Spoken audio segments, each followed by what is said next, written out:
Здравствуйте. Мы продолжаем политические дебаты, которые проходят в рамках выборов в Государственную Думу Российской Федерации. И сегодня у нас в студии собрались представители партий. Вот многие лица вам уже хорошо знакомы. А я вам еще раз напомню, что это за люди. Итак, Северо-Осетинское республиканское отделение политической партии «Коммунистическая партия коммунисты России» представляет Торчинов Казбек Керимович. От регионального отделения Социалистической политической партии «Справедливая Россия», «Патриоты», «За правду» в студии Дидаров Сослан Владимирович. Политическая партия «Российская объединенная демократическая партия Яблоко» прислала на дебаты Седакова Анатолия Казбековича. Политическая партия Роста представлена Медоевым Тимуром Сергеевичем. И от Всероссийской политической партии «Единая Россия» выступает Макеев Зураб Гайозович. Здравствуйте. Тема у нас сегодня достаточно близкая каждому человеку. Это образование, наука, молодежная политика. Давайте сопоставим позиции ваших партий вот по этим вопросам. Начинаем мы, как всегда, со вступительного слова, по 1 минуте у каждого, затем обсуждение темы, это 6 минут 50 секунд, и заключительные 2 минуты у каждого из вас. Итак, вступительное слово предоставляется Торчинову Казбеку Керимовичу. Пожалуйста. Добрый вечер, уважаемые зрители. Тема очень интересная. Я, пожалуй, не буду представляться, а сразу же начну со своей темы. Наверное, сейчас нет более серьезной задачи у нашего общества, у нашего государства, чем воспитание молодежи. Это является, на мой взгляд, основой всего. То, как воспитана молодежь, и то, как она воспитывается, на каких началах, это отражается на положении государства в целом. Поэтому, значит, вопрос очень серьезный. Я бы хотел сказать, что для того, чтобы воспитание шло нормально, например, так, как вот я помню, мы были воспитаны, мы в основном воспитывались на... Так. Следите за таймером, время прошло. Ничего страшного, у вас будет еще время договорить все, что вы хотите. А сейчас слово предоставляется Дидарову Сослану Владимировичу. Пожалуйста. Добрый день, дорогие друзья, уважаемые телезрители. Меня зовут Сослан Дидаров, мне 27 лет. И тема сегодняшних дебатов для меня особенно близка и особенно важна, потому что из 27 лет, уже 20 лет, я отдаю образованию, и в этом году окончил аспирантуру Северо-Осетинского государственного университета имени Косталя Ивановича Хитагурова, исторический факультет. И несмотря на то, что кто-то из старших считает неважным наличие высшего образования, имею 4 красных диплома. Был выдвинут социалистической партией «Справедливая Россия, Патриоты за правду», которая в своей программе огромное, я бы даже сказал, центральное внимание уделяет именно разделу образования. И сегодня я об этом подробнее расскажу. Всем оппонентам и коллегам желаю удачи. Спасибо. Седаков Анатолий Казбекович, хотим услышать ваш голос, пожалуйста. Спасибо. Добрый вечер, дорогие телезрители. Я представляю партию «Яблоко» Северной Осетии. Мы считаем, что в Российской Федерации, и в том числе в Северной Осетии, есть всего 2 политические силы. Это партия «Яблоко» и все остальные.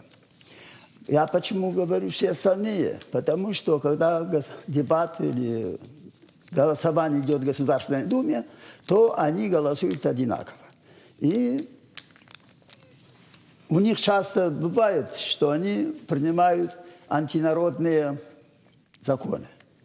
Поэтому, если придет наша партия, «Яблоко», в Государственную Думу, то мы можем изменить жизнь наших людей, в том числе жителей Северной Осетии. Спасибо. Минута закончилась. Слово предоставляется Тимуру Сергеевичу Медоеву. Пожалуйста. Здравствуйте. Всем добрый вечер, всем счастья, здоровья. Пусть у всех будет все хорошо, изобилие в домах. Пусть Бог помогает. Партия Роста – партия инициативных людей, людей, идущих во власть или пытающихся идти во власть для того, чтобы рассказать о своих проектах. Наши проекты высокотехнологичные, это цифровые решения, это современные решения, решения в области экономики во всех сферах жизни, в том числе о тех, о которых мы сегодня будем говорить. Всегда было интересно, о чем говорят, когда дискутируют в каких-то цивилизованных, развитых обществах, допустим, Швейцария. Вы знаете, одни и те же проблемы. Людей беспокоят именно одинаковые проблемы. ЖКХ, дороги, образование, медицина. Я думаю, что наше общество не исключение. Разница лишь в подходах. Наши подходы отличаются, и просим наших граждан внимательно следить за нашей риторикой. Мы все объясним. Понятно. Зураб Гаёзович Макиев, вам слово. Уважаемая Лариса Казбековна, дорогие телезрители, добрый вечер. В первую очередь хочу сказать, что у нас достойная молодежь, отзывчивая и воспитанная. И мы с вами видели в период пандемии коронавирусной инфекции, как они работали, не щадя себя, в качестве волонтеров помогали старшему поколению с продуктами первой необходимости и наравне с нашими врачами отработали в красной зоне. За что я им хочу сказать слова благодарности и низкий поклон их родителям за то, что они их так достойно воспитали. Хорошо. Итак, приступаем к обсуждению темы. Тема действительно интересна. Вот любопытно, как к решению проблем подходят все партии. А представлены они сегодня людьми разных поколений. И я думаю, что это вот наиболее точно будет отражать ситуацию сегодняшнего времени. То есть мы сейчас и старшее поколение озабочены этими проблемами, и молодежь, тем более, которым жить и сегодня, и завтра. Итак, начинаем обсуждение темы. Слово Торчинову Казбеку Керимовичу. Пожалуйста. Обсуждать эту тему вразрез с самим учителем просто практически невозможно. Я считаю так. Дело воспитания плотно связано с положением учителя. То, каков рейтинг учителя, то, какова материальная заинтересованность учителя, то, какое внимание ему уделяется. Наряду с учителем я всегда везде ставлю врача. У нас эти два ведомства, образование и медицина, настолько первостепенные, и что они даже похожи. И похожи даже в том, что на них сегодня не обращают внимания. Они нищенствуют. Учитель и врач нищенствуют. А если что-то, вот, например, у меня есть хорошее, а я все-таки считаю, какой бы плохой ни был, все равно что-то хорошее, но есть, то это я обязан, конечно, вот нашему великому учителю не в масштабах России, не в масштабах Осетии, а в масштабах хотя бы района, это Константин Владимирович Мугуев. И именно ему я обязан, если во мне есть хотя бы что-нибудь, крупица, частица какая-то хорошего. И не случайно, значит, общественная организация «Память», которую я возглавляю, вынесла решение, уже получили землю, уже получили, собрали средства, поставить и выдающемуся педагогу Мугуеву памятник в сквере БМК, рядом с ним поставить выдающемуся в масштабах района Гатиеву, врачу, и великому промышленнику, который во время войны мгновенно увез БМК на Урал под открытым небом, давал продукцию армии. Потом, как только немец был отсюда изгнан, моментально поставил завод на место. Ну, не гений ли это? И он забыт. И вот мы третий памятник будем ставить ему. Почему я вспомнил, говоря о теме воспитания? Люди на них воспитывались. Именно такой человек, как Булатов, помог десяткам детей спастись от точной голодной смерти. Я человек, значит, 41-го года рождения, и как раз вынес на себе вот эту вот тяжесть послевоенную. И днем и ночью работал Мугуев и организовал работу так, что для нас учитель был что-то такое. Вот сейчас, если учитель посетил дом, это бы приблизительно как, посетил, даже сказать, Путин. Вот так это было великое дело, учитель. Сегодня учитель выброшен на берег и буквально задыхается в своей нищете. И вот это, сейчас вот сколько бы мы ни говорили, чьи труды мы не преподносили, как бы мы ни изворачивались, сейчас вот как бы мы не демонстрировали свой интеллект, это одно. Никто не опровергнет этого. Учителю дайте жить, дайте возможность учителю жить, дайте возможность врачу жить, дайте возможность из нищеты им выкарабкаться, и тогда и воспитание непременно, мгновенно возрастет. Я работал и в школе, я педагог по образованию, я работал, преподавал на юрфаке в университете техническом, и я юрист по образованию, поэтому воспитание детей для меня очень близко знакомо.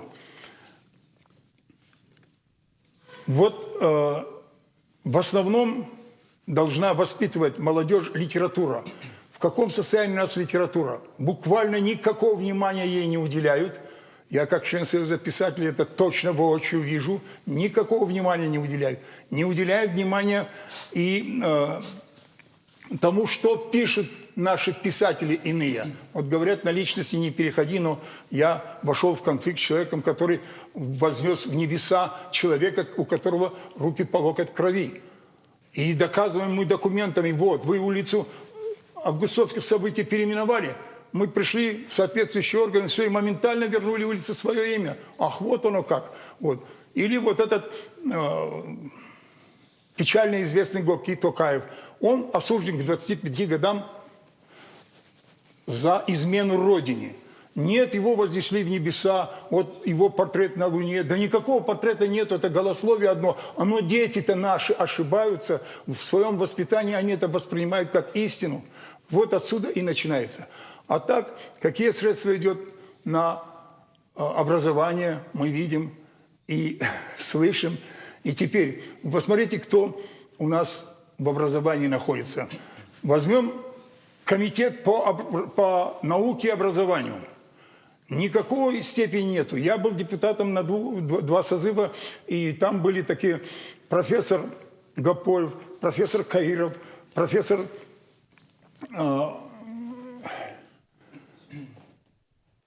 все эти возглавляли Сослан, врач, профессор, я забыл его фамилию. Все вот комитеты такие головные возглавляли профессора. Сегодня у нас не понять, кто возглавляет. Никакого отношения ни к образованию, ни к науке, никакого отношения не имеет. Ну что она даст нашему вот поколению в плане образования? Ничего. Об этом еще раз говорю. Вполне заверяю всех, что 6 минут, конечно, для этого очень мало, невозможно. Об этом надо писать труды. Громогласные труды надо писать, что мы пытаемся делать. А вот здесь за 6 минут я, конечно, победы особой не одержу. Все? Пока я перенесу туда. Понятно. Так, хорошо. Дидаров Суслан Владимирович, вам слово. У меня такое маленькая к вам, маленькая просьба. Значит, телезрители интересуются, кто вы по профессии и о каких 4 образованиях идет речь. Вы вот каждый раз говорите, что у вас 4 диплома. Ну, расшифруйте, что это за дипломы, где вы учились. Я учился во Владикавказском институте управления, юридический факультет, Северо-Остинский. Время пошло у него уже? Да, Северо-Остинский государственный университет имени Кусталя Ивановича Хитагурова, это бакалавриат, магистратура, юридический факультет, это Московский центр политической учебы, это Северо-Остинский госуниверситет, ИСТФАК, политология, аспирантура. Ну вот теперь понятно. Спасибо. Так, дальше, пожалуйста. То, что касается непосредственно нашей сегодняшней темы образования, мы все прекрасно знаем, что если хотят развалить страну, то начинают это делать именно с образования. И мы все являемся свидетелями того, что это планомерно сейчас систематически происходит, именно развал нашего государства через образование. Ну, первое, самое остро стоящее, самое животрепещущее – это ЕГЭ, единый государственный экзамен. Сегодня весь учебный процесс в школе заточен не под то, чтобы дать ученику какие-то знания, не под обучение, не под воспитание, а именно под подготовку к единому государственному экзамену. Как он проходит? Ребенка берут, привозят в другую школу, в своей школе сдавать нельзя, в незнакомую обстановку. Его проверяют металлодетектором, да, как будто это какой-то преступник или он входит на какой-то режимный объект. Зачастую это заставляют делать непосредственно учителей. Там стоят камеры, а из других субъектов привозят церберов, которые следят за тем, как проходит этот процесс. Знаете, если бы за выборами был такой же надзор, мне кажется, что результаты были бы намного честнее, чем они бывают сейчас, к большому сожалению.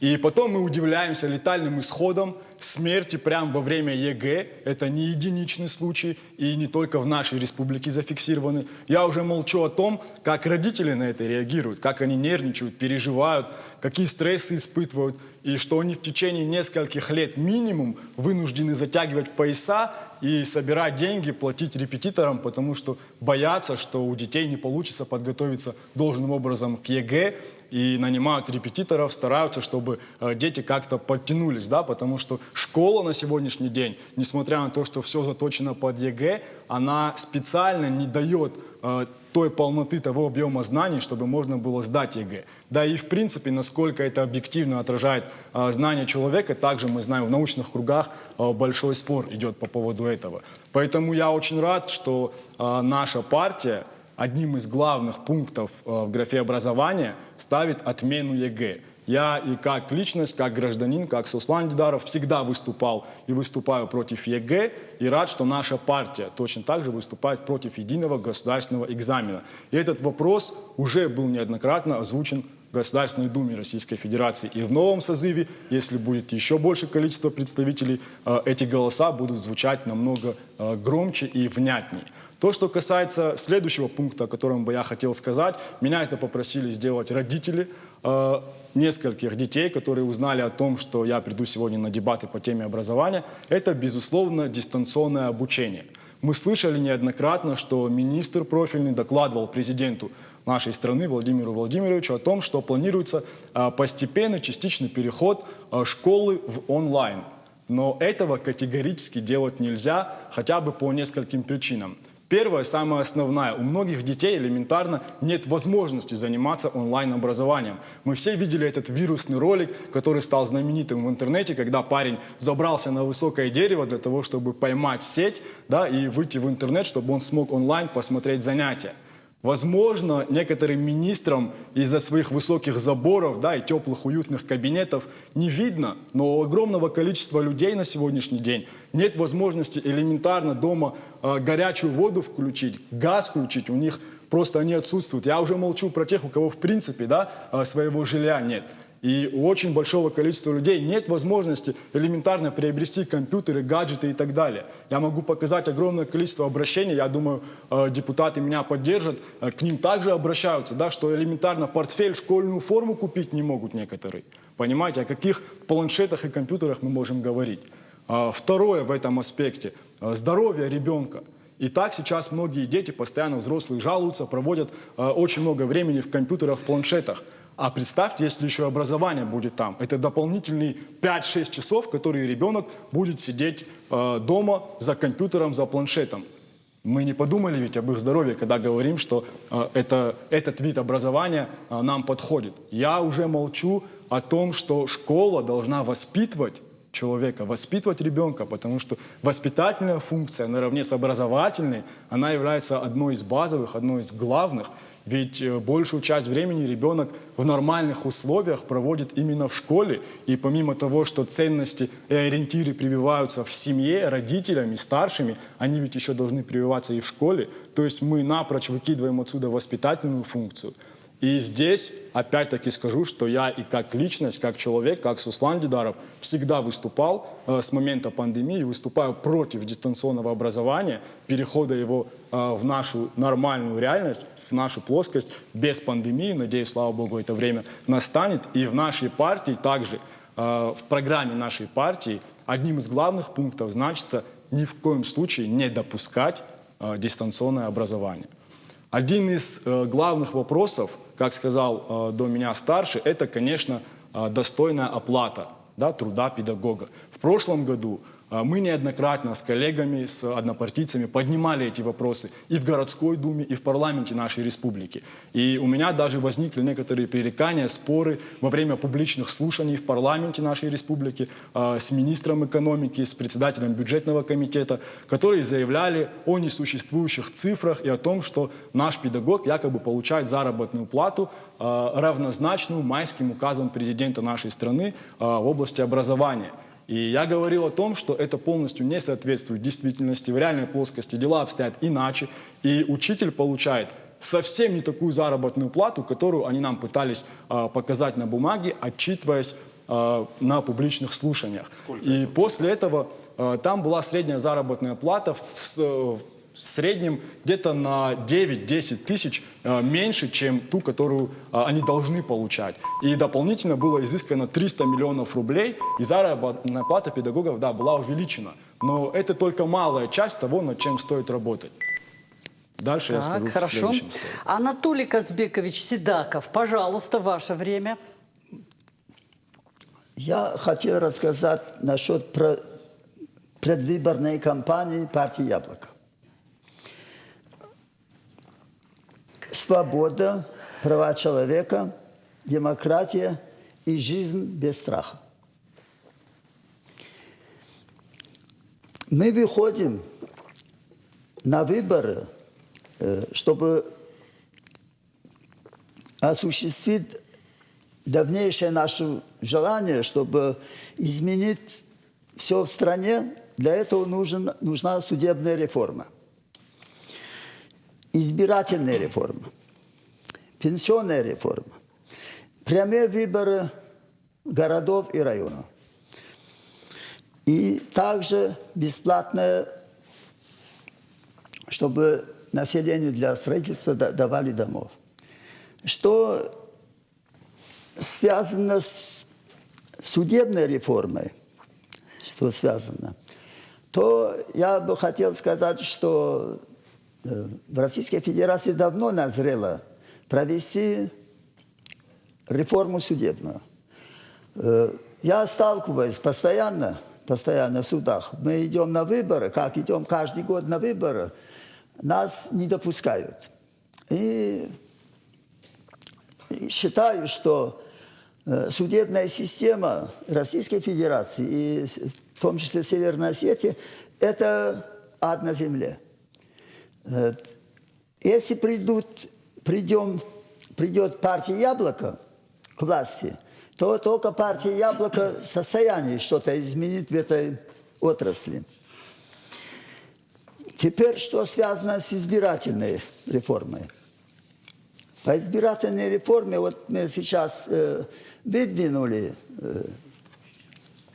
депутатов, кандидатов в депутаты в Ардонском районе.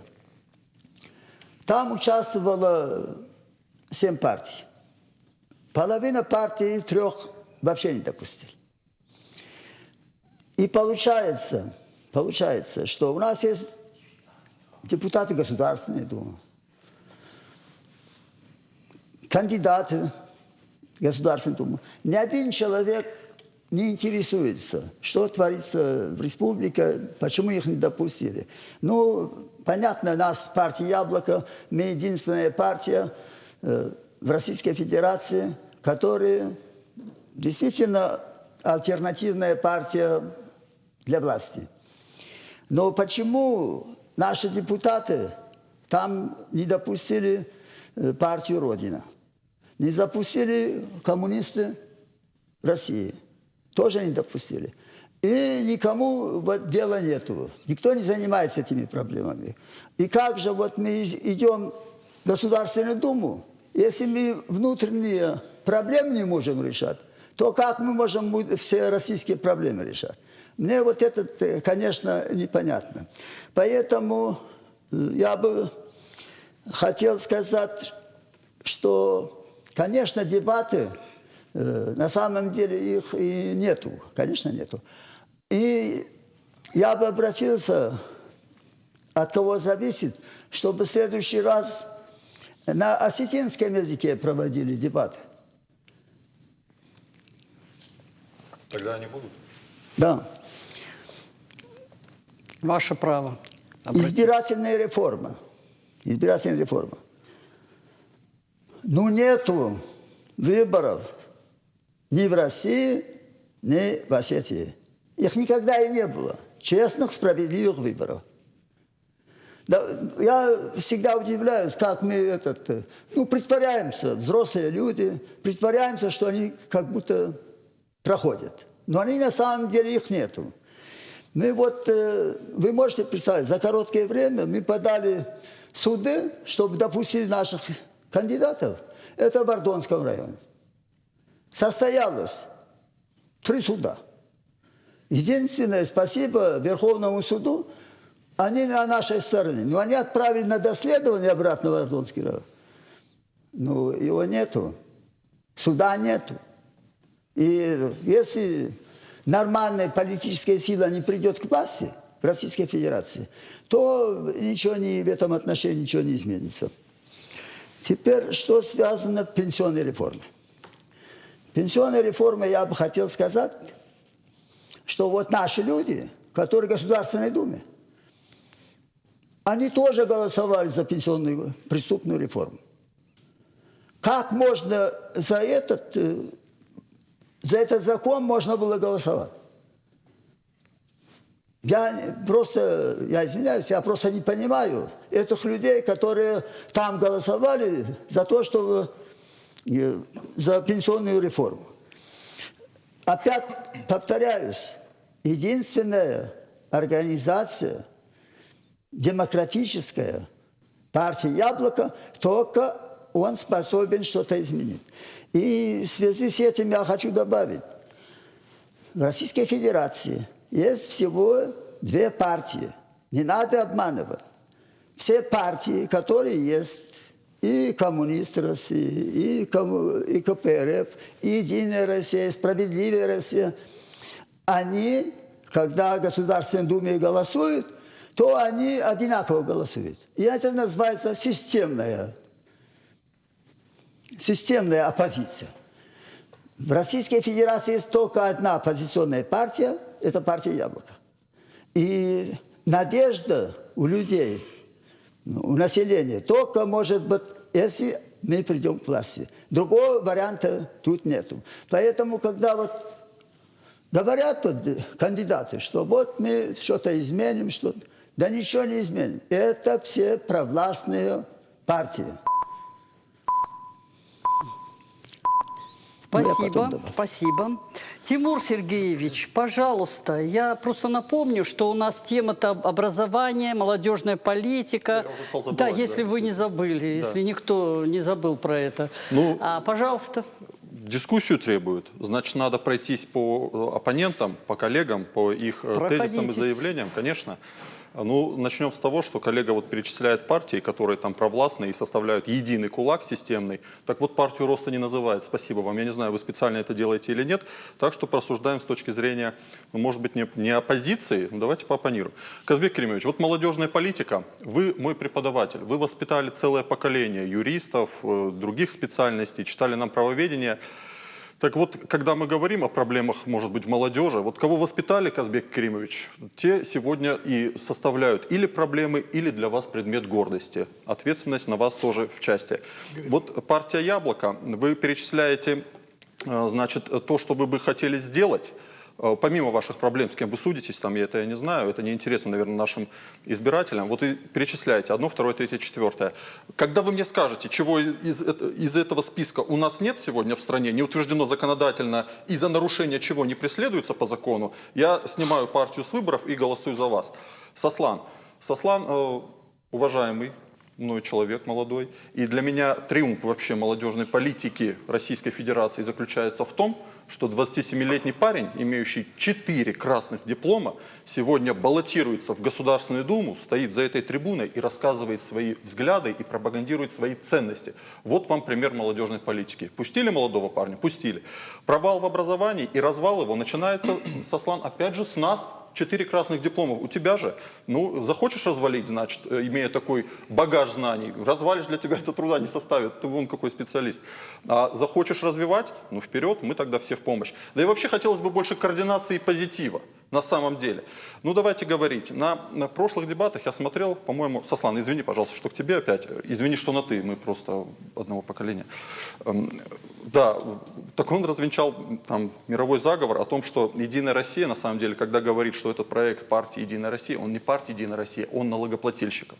Ну, когда мы говорим о чем-то плохом, то ответственность Единой России. А когда мы говорим о чем-то хорошем, о строительстве соцобъектов, о повышении заработной платы, которые якобы добились вы, но на самом деле большинство и в нашем парламенте, и в федеральном Единой России принимают решения они, то хорошее это значит, это не Единая Россия, это налогоплательщики. Так вот, инициатив со стороны налогоплательщиков и граждан хотелось бы больше в решении именно этих вопросов.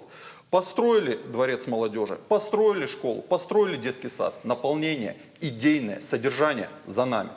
У меня есть лозунг попопулярней, чем отмена ЕГЭ, отмена домашнего задания. Вот будут у Сослана дети, пойдут они в школу, и он поймет, что зло-то это не ЕГЭ, это домашнее задание, когда ребенок приносит по каждому предмету вот эти стопки книг, и ты с ним делаешь, лепишь, чертишь до утра. Вот это, конечно, надо отменять. И если бы дети вот сейчас могли голосовать, я думаю, они бы за меня проголосовали единогласно. Но давайте серьезно. Во-первых, возврат мужчин в школу. Это надо делать, это необходимо. Мужчина должен быть преподавателем, мужчина должен преподавать наравне с женщинами, никаких квот и так далее, но должен вернуться. Безусловно, это говорит о повышении престижа в профессии. Дальше, планшеты. Понимаете, не планшет зло. И вообще мы тратим вот эти миллионы на вот эти книги. Ну, книга, все. Книга должна остаться в музее и в библиотеке в качестве, вот пошел, посмотрел, первоисточник, сравнил с цифровой копией. Ой, как хорошо. Планшет – это то, с чем должен ходить ребенок в школу. Никаких портфелей, никаких тетрадей, один планшет. Контент в этом планшете. Вот что самое интересное. И этому сегодня школа научить не может. Сегодня учитель бессилен. Ребенок ему задает такие вопросы, на которые преподаватель, сегодняшний преподаватель, я не говорю современный, сегодняшний, не знает ответов. Школа сегодня не готовит специалистов для экономики. Я говорю о высшей школе. Школа не удовлетворяет потребностям этой экономики. Школа готовит юристов и экономистов, и у нас дефицит юристов и экономистов. Коррупция. Ну, как эти моменты обойти? И опять же, вот эти зарплаты, о которых говорят, которые чудовищные, катастрофически низкие. Вы знаете, рыночная экономика. Я знаю преподавателей, которые зарабатывают хорошо. Они зарабатывают хорошо. И у них не зарплата хорошая, они хорошо зарабатывают. Это разные вещи.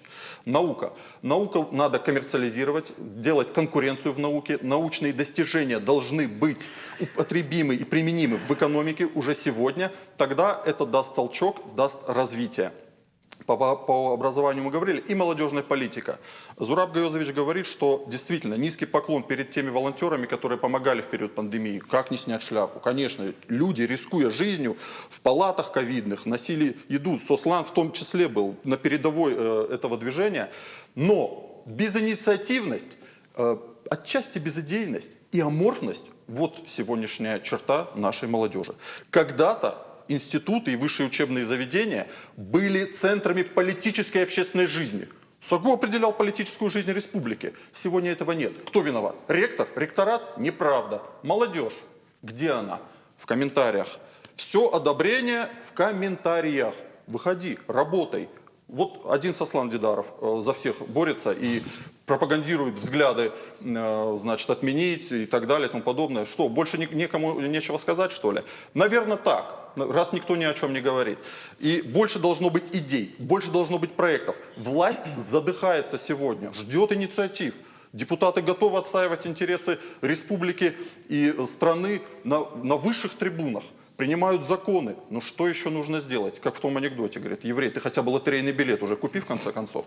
Поэтому идейное наполнение, реализация тех проектов, которые сегодня, может быть, дает возможность, я не скрываю, дает возможность власть реализовать, участие активное в контроле за этими процессами, вот задача наша с вами, дорогие избиратели. И наша партия призывает именно активных людей, людей роста сегодня сплотиться на базе нашей площадки партии роста, для того, чтобы наша непарламентская партия пока давала инициативы уже власти для рассмотрения и последующей реализации. Спасибо. Хорошо. Зураб Гайозович, может быть, мы от вас услышим какие-то реальные сдвиги, какие-то не планы, не прожекты, а вот что-то уже сделано вот вашей партии, партии власти. Люди вот этого ждут. Это хорошо, что планы, это хорошо, что идеи, это хорошо, что люди за это борются. Но вот мы живем на земле. Что у нас происходит? Пожалуйста. Спасибо, Лариса Казбековна. Перед тем, как рассказать о том, что нами было сделано за эти 5 лет, которые мы были в Государственной Думе, я бы хотел просто обратить внимание молодого человека Суслана Дидарова на то, что мы, политики, должны уважительно относиться в первую очередь друг к другу, а во вторую, перед нашими избирателями, мы должны чуть-чуть фразы подбирать, слова подбирать. Но невозможно называть учителей церберами. Но перед ними надо точно извиниться. Учителя, Суслан, я вас не перебивал. Все. А я вас перебиваю, потому что вы говорите Все, неправду. все. Ну, вот Я это как- церберами Стоп, назвал стоп. тех молодых ребят, Разберем. тех волонтеров, так называемых, которых привозят с других регионов, Понятно. платят им деньги, Да, и все они поняли. смотрят и наблюдают. Не нужно перебирать Хорошо. факты и стараться на кого-то перекладывать Хорошо. ответственность. Сослан говорил Значит, 30 секунд, добавьте. На самом Ничего, деле я мы управлюсь. разберемся. Спасибо большое, я Разберемся. управлюсь. Просто это тоже в очередной Юрист раз тебе показывает заговорил, да? воспитание. Я ни одного слова и ни одной реплики не вставил. И вот это самое главное политическое воспитание, что надо уметь слушать друг друга. И если у тебя есть какие-то вопросы или какие-то реплики, то в конце будет время, и к ним можно вернуться. Вот оно воспитание, и в первую очередь политическое, потому что на нас смотрят старшее поколение, Если на вас на смотрит нас старшее смотрят и поколение, младшее за пенсионную поколение. реформу голосовать не Про пенсионную Я всегда реформу я говорила, тоже что расскажу. Лариса У тебя Казбековна. хорошее Это же воспитание. дебаты, Лариса Александровна. Лариса Я понимаю, но не Казбековна. Вы в прошлый перебранка. раз говорили, можете Но не дебатировать? перебранка. Вот я за то, чтобы, пожалуйста, у тебя будет время ответить. Прошу, продолжайте. Не переживайте, я управлюсь, да.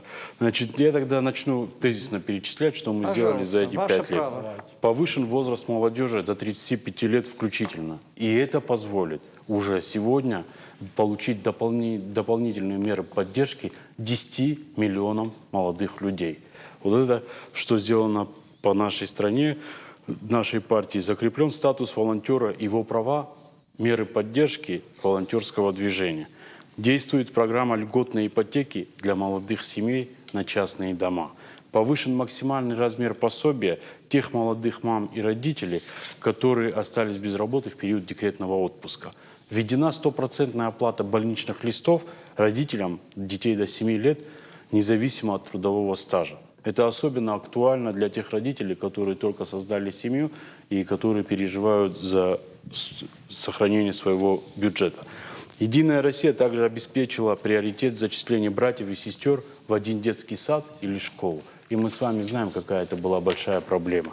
Также силами Единой России принят, я считаю, что важнейший закон – это о горячем питании для младшеклассников во всех регионах нашей страны. И на эти цели выделено 183 миллиарда рублей. Единая Россия выдвинула предложение о возврате 50% от цены путевок в детские лагеря родителям с этого года. Принят президентский законопроект о воспитании и воспитательной работе. Это то, о чем мы говорили. И сейчас образование – это не просто обучение, а обучение и воспитание.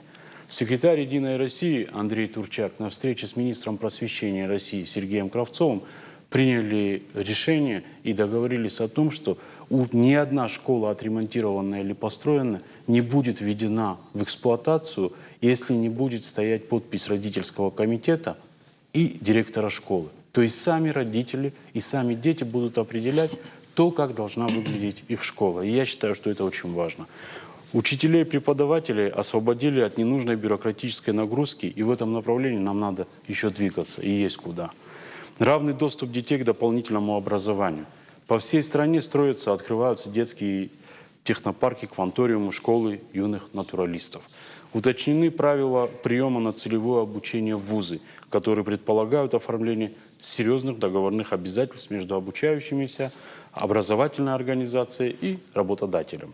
Принят закон о допуске студентов старших курсов педагогических вузов к преподавательской деятельности. Я считаю, что это тоже очень важная новелла. Появилось понятие «практическая подготовка обучающихся».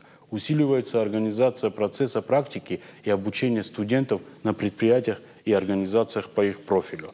У студентов появилась возможность получать одновременно несколько квалификаций или менять их со второго курса. Появилась возможность получать на конкурсной основе второе или последующее высшее бесплатное образование в области искусств.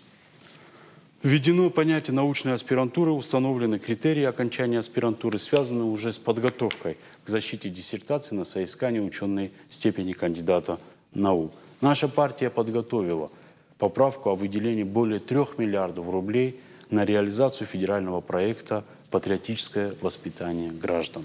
Реализуются партийные проекты «Детский спорт», «Новая школа», «Историческая память». Я, если вы позволите, остановлюсь на этом и в конце просто добавлю, уже отвечу на те реплики, которые были. Но самое главное, что бы хотелось в завершении темы сказать, что молодежь – это наше будущее и наша опора. И то, как мы ее воспитаем, такую страну мы и получим в будущем. Хорошо. Ну и теперь, конечно, заключительное слово. Вот по 2 минуты, у вас чуть больше. Пожалуйста, подведите итоги, если есть что-то сказать, Суслан Владимирович. Вот у вас прекрасное время ответить на все и всем, кто вас каким-то образом задел. Да? Пожалуйста, слово предоставляется Казбеку Керимовичу Торчинову. Пожалуйста. Я хочу сказать, вернее повторить, что вот все то, что мы сейчас сказали, все это можно завернуть в одно то. Учителю дайте престиж, учителю дайте возможность жить, учителю дайте заработную плату, достойную, не просто подачка, как вот эта 10-тысячная подачка была. Я думал, это на постоянно, это оказывается разово. Это подачка, это оскорбительные 10 тысяч, понимаете? И для учителя, и для слесаря, и для меня тоже. Поэтому, значит, надо дать им возможность жить достойно. Тогда они засучат рукава и перестанут быть церберами во время выборов. Они сами против себя работают. Против сами себя работают, организовывая всякие подтасовки. Поэтому надо обязательно учителю и врачу дать свободную жизнь. У нас миллиардеры. Долларовые миллиардеры. Почему позволяют? Куда смотрит око государева? Отнимите из этих на законных основаниях и передайте это по бюджету, значит, фонд образования, фонд медицины и так далее. Это же очень просто делается. Ну почему не делают, совершенно неясно. Совершенно неясно это. Поэтому я не хочу обратить на себя внимание, ах, как хорошо я умею говорить, ах, как много я знаю. Не хочу это, потому что мне это не надо. Да, я депутат в Государственную Думу, о чем мне сообщили. Ну, только и ухмыльнулся, прямо скажу. Хотя я всех буквально избирателей призываю голосовать и бить в десятку. Говорят, это очень точно. И похвально было всегда. Ударил в десятку. Поэтому, когда возьмете бюллетень, бейте в десятку. Бейте, не ошибетесь. Это люди смелые, храбрые, ушли от этого махинатора Зюганова и создали свою новую партию. Но от коммунистических идей не отказались. И я тоже оказался не в любителях пива, не в яблоко, не в капусте. Оказался тоже среди коммунистов. Вот, поэтому это очень мужественные люди. Там простые люди, но они мужественные. Они стоят на своем и не продаются. Поэтому, уважаемые избиратели, я очень прошу вас, бейте в десятку. Мы 10-й номер. Не случайно, самой судьбой нам эта цифра выпала. Все понятно с вами, понятна ваша точка зрения. Пожалуйста, Суслан Владимирович.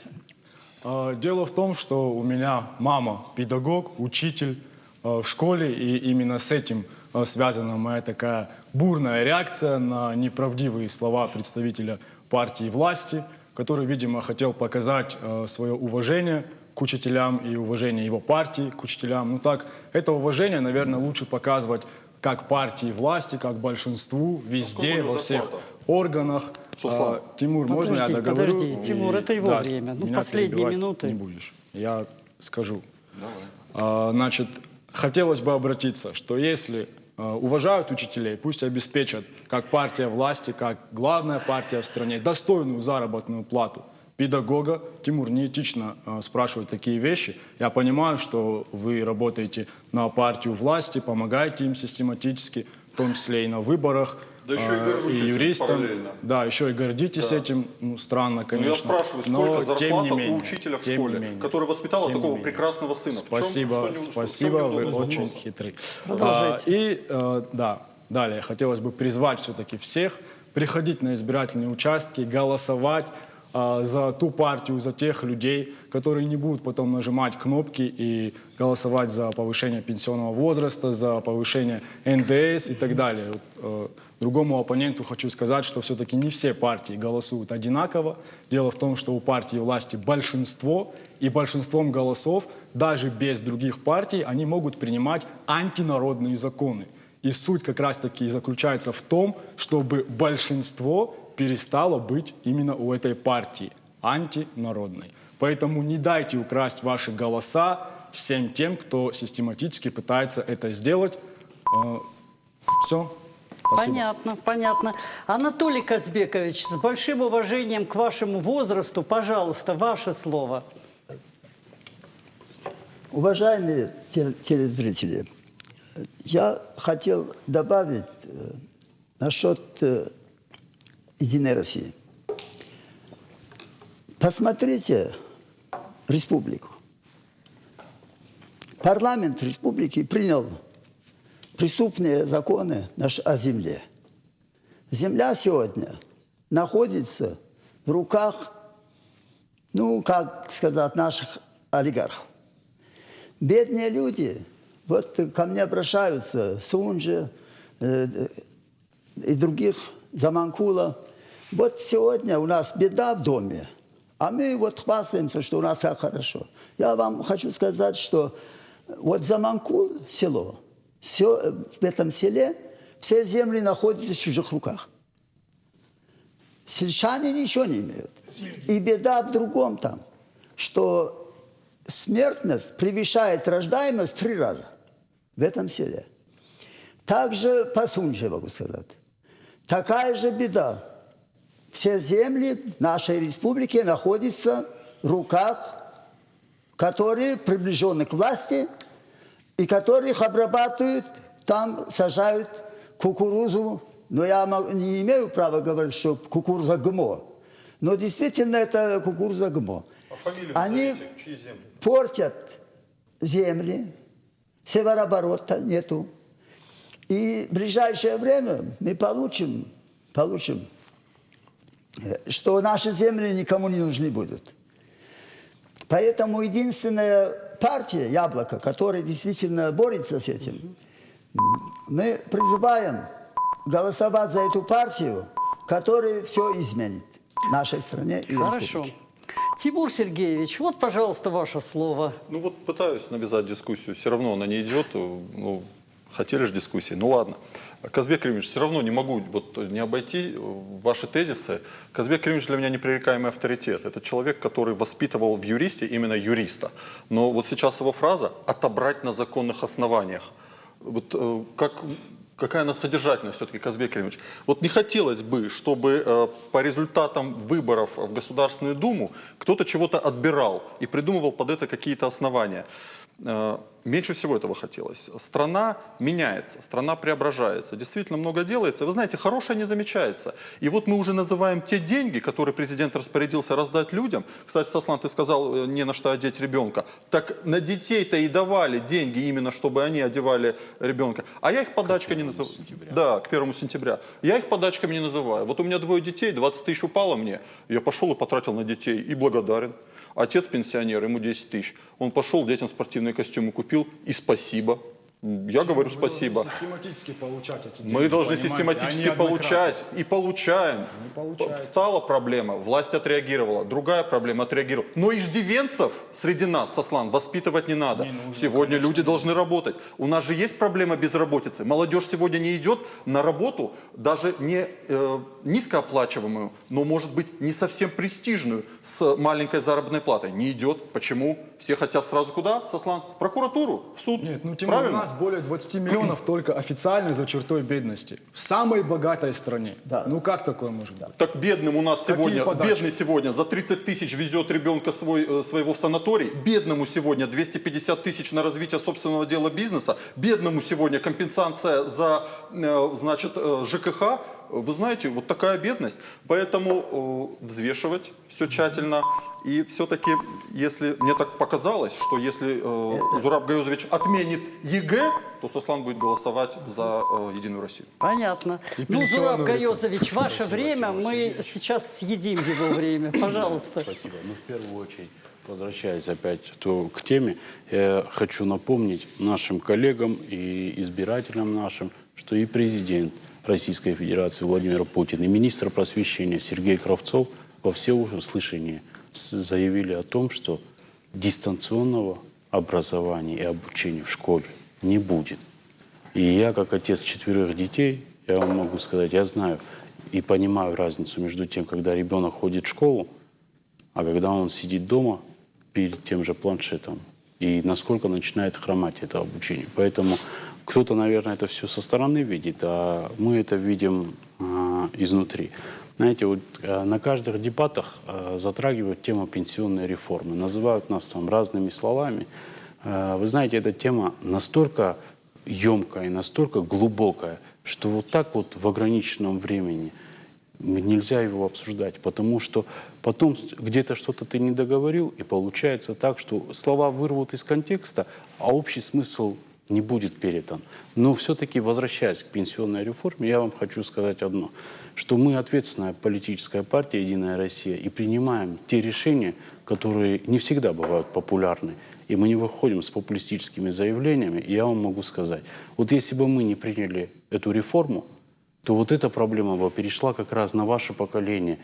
И не зная, какие впереди нас ожидают кризисы и все остальные сложности, не факт, что кто-то с этим бы справился. А мы пошли на эти политические риски для себя в ущерб нашего рейтинга и приняли это решение. Ну, назову так очень просто, чтобы все понимали. Там очень такая интересная фраза гуляет, что мы там дедушек и бабушек обделили и забрали у них пенсию. Хочу с полной ответственностью заявить, что на момент принятия закона все, кто до этого вышли на пенсию, ни одного пенсионера эта реформа не коснулась. Эта реформа коснулась вот нашего поколения. Те, которые будут выходить, и там тоже целая лесенка, целая таблица. То есть тот, кто должен был выйти в 2020 году, вышел в 2021, и так далее, она рассчитана на 10 лет. То есть и перекручивать, ну, не стоит. И тогда я задам другой вопрос. Вот у Сослана есть политический наставник Арсен Сулейманович Фадзаев, наш друг и товарищ, сенатор. Но когда он голосовал за эту пенсионную реформу, он ваш руководитель партии и патриотов, и «Справедливой России». Ну подойдите, может, он вам более грамотно объяснит, почему он это сделал и почему он проголосовал за эту партию, за эту пенсионную реформу. И Миронов тоже голосовал. И Миронов голосовал. Поэтому давайте мы не будем передергивать. А если у кого-то есть вопрос насчет пенсионной реформы, я готов в других рамках сесть и более подробно с таблицами рассказать, почему и как, и насколько это было сделано. Мало того, там есть ряд исключений, вернее не ряд, а очень широкий спектр исключений, которые не попали под эту пенсионную реформу. Это и трактористы, их можно перечислять, у меня список есть. Если надо, было бы время, я бы рассказал. Поэтому мы, когда выходим, надо уважать друг друга. И к Яблоку, с учетом того, что у меня заканчивается это, надо обратить внимание на то, что единственная политическая партия Яблоко признана иностранным агентом. Так, у нас время закончилось. Извините, мы не можем нарушать этот регламент. Перед вами выступили представители партии. Вы их внимательно выслушали. Делайте свои выводы, кто ближе, кто понятнее. И голосуйте за того, за кого вы считаете, что это именно та партия, которая изменит вашу жизнь, повысит качество жизни, вот о котором мы в конечном счете все и говорим, и к чему все партии стремятся. Всего доброго, до свидания, до скорой встречи.